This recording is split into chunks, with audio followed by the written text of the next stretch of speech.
Sneha steel and furniture centre Salgare. आमच्याकडे steel भांडी, संसार उपयोगी साहित्य, sofa set, furniture, cooler, dining table, आटा चक्की व इतर साहित्यांचे एकमेव ठिकाण एक, व्हरायटी अनेक। आता शुभ मुहूर्ताची सुरुवात सलगरेतील स्नेहा स्टील मधील खरेदीनेच।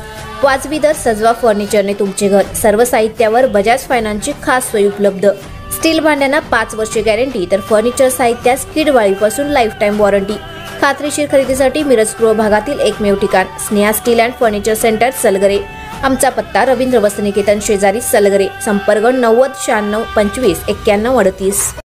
प्रत्येक बातमीतील घटनेच्या वास्तविकतेची तुलना थेट पाहत रहा चांगली अपडेट। कवठेमहांकाळ शहरामध्ये धुळगाव रस्त्यालगत एका महिलेचा बंद असणाऱ्या खोलीत मृतदेह आढळून आल्याने खळबळ उडाली आहे।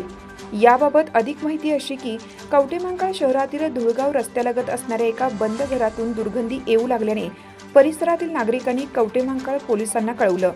तात्काळ कवठेमहांकाळ पोलिसांनी घटनास्थळी धाव घेऊन बाहेरून असलेले कुलूप तोडून आतमध्ये प्रवेश केला। यावेळी या घरामध्ये राहणारे शहानाबाई शंकर जाधव, वय अंदाजे 60, सध्या राहणार कवठेमहांकाळ यांचा मृतदेह आढळून आला। अनेक दिवसापासून घरामध्ये हा मृतदेह असल्याने यामधून मोठी दुर्गंधी पसरली होती। हा मृतदेह आढळून आल्यानंतर हा नेमका खून की अन्य काही, या तर्कवितर्कांना उधाण आलं आहे। मृतदेह आतमध्ये असताना बाहेरून कुलूप असल्याने या प्रकरणाची घटनास्थळी चर्चा रंगली होती। मयत महिला ही भाड्याच्या खोलीमध्ये एकटीच राहत असल्याची प्राथमिक माहिती समोर आली आहे। घटनेची माहिती मिळताच पोलीस निरीक्षक ज्योतिराम पाटील यांनी घटनास्थळी धाव घेऊन पाहणी केली।